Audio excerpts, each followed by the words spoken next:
स्वागत है हमारे YouTube channel maths by Vineet sir में। देखिए आज आपकी क्लास 10th की ट्रिग्नोमेट्री स्टार्ट की जाएगी, तो आपको अच्छे से समझना है। आपका ये पहला वीडियो है जिसमें आपको बेसिक फार्मूले बताएंगे और इसके बाद जो अगला वीडियो आएगा उसमें आपको क्वेश्चन बताएंगे। तो चलिए आज की वीडियो में देखते हैं समकोण त्रिभुज। ठीक है, तो समकोण त्रिभुज से ही आपकी त्रिकोणमिति चलेगी। कौन सा? समकोण त्रिभुज। तो समकोण त्रिभुज पर आपकी पूरी त्रिकोणमिति आधारित है। ठीक है, तो समकोण त्रिभुज सबसे पहले आपको बनाना है। तो ये आपका है समकोण त्रिभुज। अब समकोण त्रिभुज क्या होता है? जिसका एक कोण 90 अंश का हो तथा शेष दोनों कोणों का योग कितना हो? 90 अंश हो, उसे हम समकोण त्रिभुज कहते हैं। तो ये आपका क्या है? समकोण त्रिभुज। देखिए आपको अच्छे से समझना है, ये आपका समकोण त्रिभुज है। ठीक है, इस जो BC है इसको हम क्या बोलते हैं? आधार यानी बेस। और जो AB है इसको क्या बोलते हैं? लंब। और जो आपकी AC है इसको क्या बोलते हैं? कर्ण। ठीक, ये आपको अच्छे से समझना है। जो आपकी भुजा AB है इसको क्या बोलते हैं? लंब। जो आपकी भुजा BC है इसको क्या बोलते हैं? आधार। और जो आपकी भुजा AC है इसको क्या बोलते हैं? कर्ण। ठीक है, इन बातों को आपको ध्यान रखना है।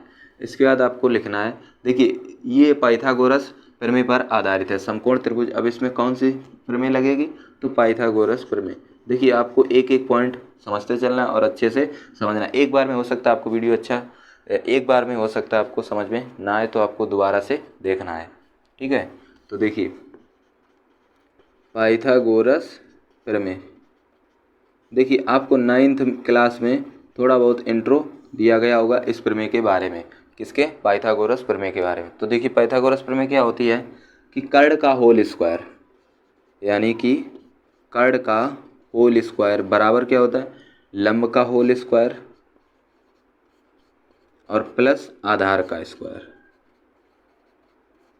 आधार का स्क्वायर। ठीक, आपको एक बात का ध्यान देना है कि जो आपका कर्ण है ये सबसे बड़ी भुजा है। ठीक, तो कर्ण हमेशा इधर रहेगा और आधार लंब को आप आगे पीछे लिख सकते हैं। इस बात को आपको याद रखना है। तो ये आपकी कौन सी प्रमेय है? तो ये आपकी है पाइथागोरस प्रमेय। ठीक है, इसको आप इस प्रकार से भी लिख सकते हैं। AC क्या है? कर्ण। तो AC का होल स्क्वायर बराबर क्या लिखेंगे? AB square plus BC square. ठीक, तो ये भी आप लिख सकते हैं। याद रखने वाली बात है कि कर्ण हमेशा कहाँ रहेगा? यहाँ पर रहेगा। ठीक, ये कर्ण हमेशा किस में रहेगा? बराबर में। इस बात को आपको याद रखना है। अब यहाँ से फार्मूले ड्राइव होते हैं। नंबर 1 आपसे पूछ दिया जाएगा कि बताइए साइन थीटा बराबर क्या होता है। ये आपको अब याद रखने वाले पॉइंट हैं। क्या बोला जाएगा कि साइन थीटा क्या होता है? तो नंबर 1 यहाँ लिखा जाएगा कि साइन थीटा। थीटा क्या है आपका? एंगल। थीटा क्या बताएगा? एंगल। ये आपका जो है वो क्या है? एंगल। ये एक समकोण त्रिभुज है, ये भी एक एंगल है, ये एंगल है, ये 3 एंगल हैं, वही आपको दिया जाएगा। तो साइन थीटा बराबर क्या होता है? लंब बटे कर्ण। ये आपको याद रखना है। ठीक, दूसरा क्या है? Cos theta. कॉस थीटा क्या होता है? आधार बटे कर्ण। ठीक, नंबर 3 आता है टेन थीटा। टेन थीटा क्या होता है? लंब बटे आधार। इसके बाद आता है कॉट थीटा। कॉट थीटा क्या होता है? आधार बटे लंब। इसके बाद आता है सेक थीटा। सेक थीटा क्या होता है? कर्ण बटे आधार। और इसका नंबर 6 पॉइंट आता है कॉसिक थीटा। कौन सा आता है? Cosec theta. कॉसिक थीटा क्या होता है? कर्ण बटे लंब। ये आपको फार्मूले अपनी कॉपी पर नोट करने हैं। ठीक, तो आपके ये कितने टोटल हो गए? 6। पहला क्या है? Sine theta. साइन थीटा आपसे अगर किसी ने पूछा कि बताइए साइन थीटा बराबर क्या होगा, तो आपको सिंपल देखना है कि लंब बटे कर्ण, यानी लंब बटे कर्ण। कॉस थीटा क्या होता है? आधार बटे कर्ण। Cos theta. ठीक है, आधार बटे कर्ण। इसके बाद टेन थीटा क्या है? लंब बटे आधार, यानी लंब बटे आधार। कॉट थीटा क्या है? आधार बटे लंब। ये आपको अपनी कॉपी पर नोट करने हैं। ठीक है, इसके बाद सेक थीटा क्या है? कर्ण बटे आधार। कौशिक थीटा क्या है? कर्ण बटे लंब। इतनी बातें आपको नोट करनी। चलिए आगे देखते हैं। देखिए यहाँ पर लिखा है कि साइन थीटा क्या होता है? लंब बटे कर्ण। लेकिन इसका एक और फार्मूला होता है। क्या होता है कि साइन थीटा बराबर 1 अपॉन कौशिक थीटा। ये भी आपको याद रखना है। और कॉसिक थीटा क्या होता है, कॉसिक थीटा होता है 1/sin थीटा, यानी ये इसका उल्टा है, ठीक। साइन थीटा क्या होता है 1/कॉसिक थीटा, कॉसिक थीटा क्या होता है 1/sin थीटा। उसी प्रकार से यहाँ पर भी देखना है कि साइन थीटा क्या होता है लंब बटे कर्ण, और साइन थीटा किसका उल्टा है कॉसिक।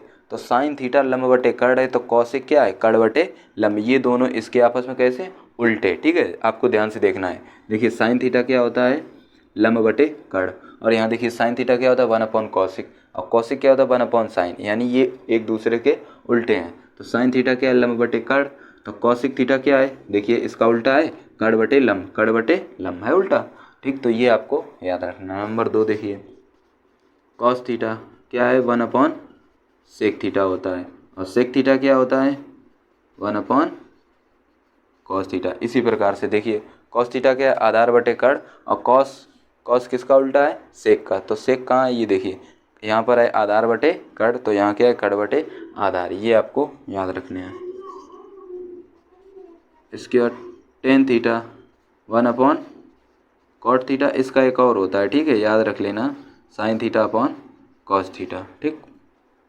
और ये देखिए टेन थीटा क्या होता है 1/कॉट थीटा या sine theta upon cos theta, ठीक। वो आपको जिस प्रकार से आपको क्वेश्चन दिया जाएगा उसी प्रकार से आपको ये लगाना है। इसके बाद एक होता है कॉट थीटा, यहाँ पर लिखेंगे कॉट थीटा। कॉट थीटा क्या होगा 1/tan थीटा, इसको लिख सकते हैं cos theta upon sine theta, ठीक।